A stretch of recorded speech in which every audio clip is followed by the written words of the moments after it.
Envision strolling through a palace corridor filled with the sounds of laughter and cries from more than a dozen royal children.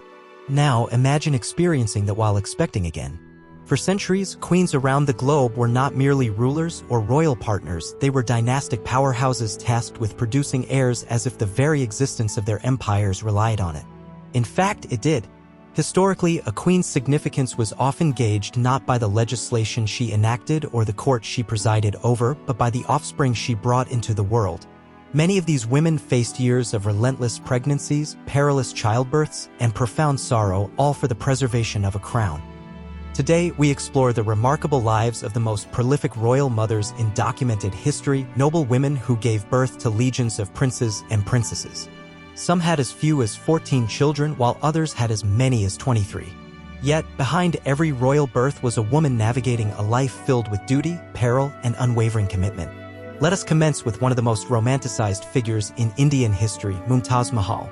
Born in 1593 to a Persian noble family, she became the cherished wife of Shah Jahan, heir to the expansive Mughal Empire, at the tender age of 19. Although one of 3 wives, Mumtaz was his preferred partner, his soulmate.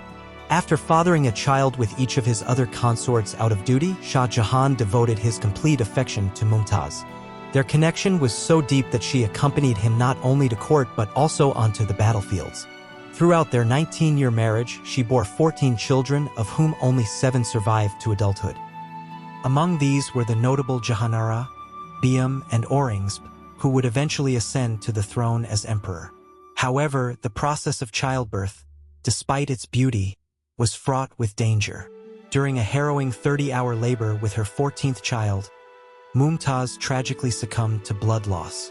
Although her youngest, Gohar, survived, the emperor was left devastated.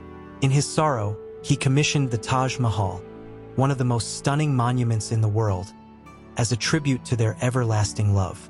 He was interred beside her 27 years later. Transitioning to 18th century England, we encounter Queen Charlotte, the consort of King George III. Born in 1744, she was a German princess who became queen at the age of 17.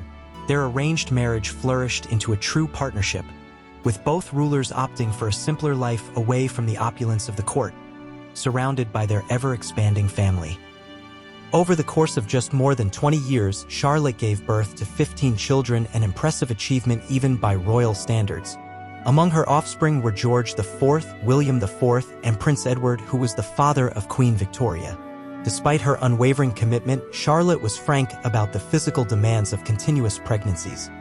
While anticipating her 14th child, she expressed, "I don't think a prisoner could wish more ardently for his liberty than I wish to be rid of my burden." Nevertheless, her affection for her children was undeniable. The queen outlived the majority of her offspring and passed away at the age of 74. Her legacy persisted not only through her descendants but also in the formation of a royal family that is still esteemed today. In the illustrious heart of the 16th century Habsburg Empire, Anna of Bohemia and Hungary entered into what started as a dynastic arrangement and evolved into a remarkable tale of royal romance.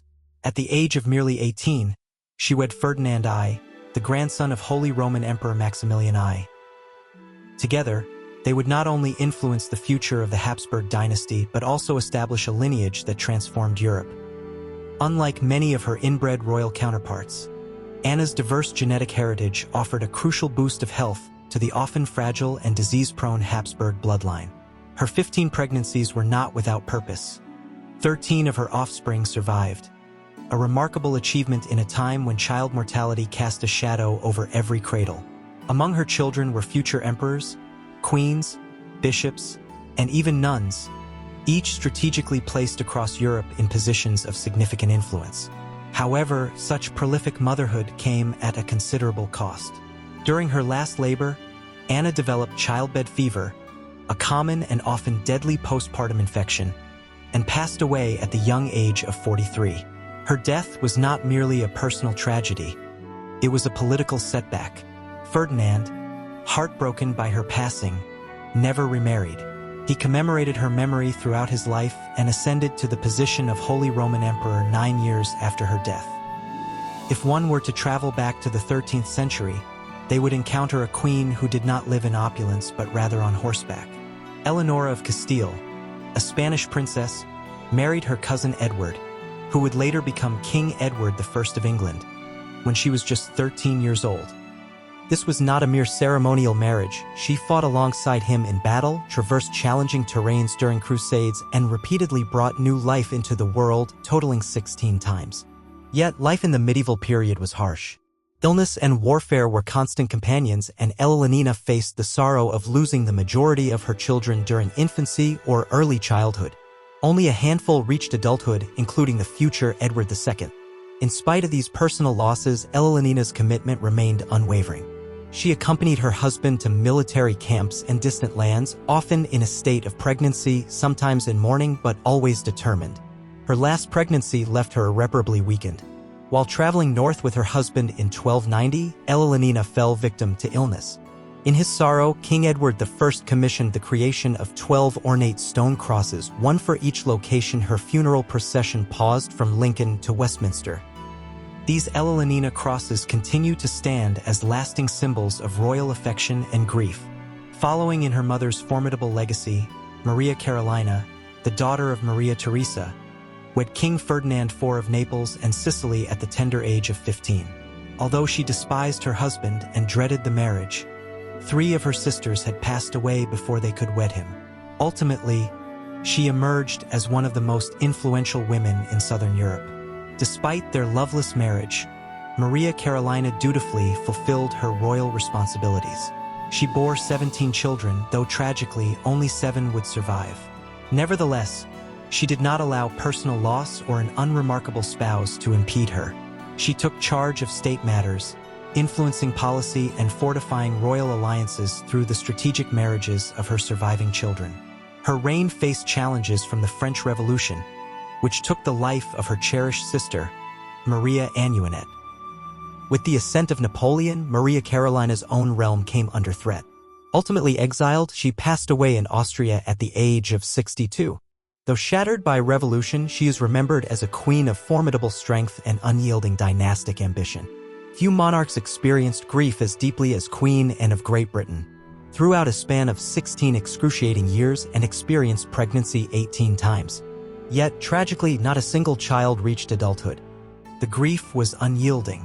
Miscarriages, stillbirths, and the deaths of infants plagued her both day and night. Her only son who survived beyond early childhood, Prince William, Duke of Gloucester, passed away at the tender age of 11.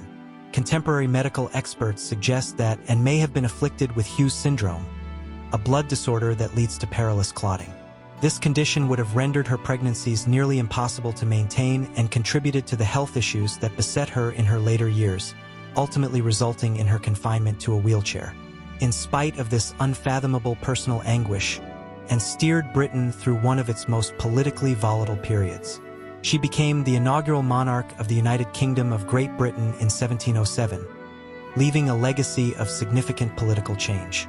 Upon her death in 1714 at the age of 49, the Stuart dynasty perished with her, her lineage extinguished by misfortune. We now turn to the queen who set all records. Queen Darejan of Georgia, also referred to as Daria, was married to King Heraclius II. Between the ages of 12 and 42, she astonishingly bore 23 children, marking one of the highest verified counts for a queen consort in global history. However, motherhood within the royal Georgian court was far from straightforward. Darejan's role extended beyond mere biology; it was deeply political. Her husband had offspring from a prior marriage, and she vigorously advocated for her sons rather than her stepsons to inherit the throne.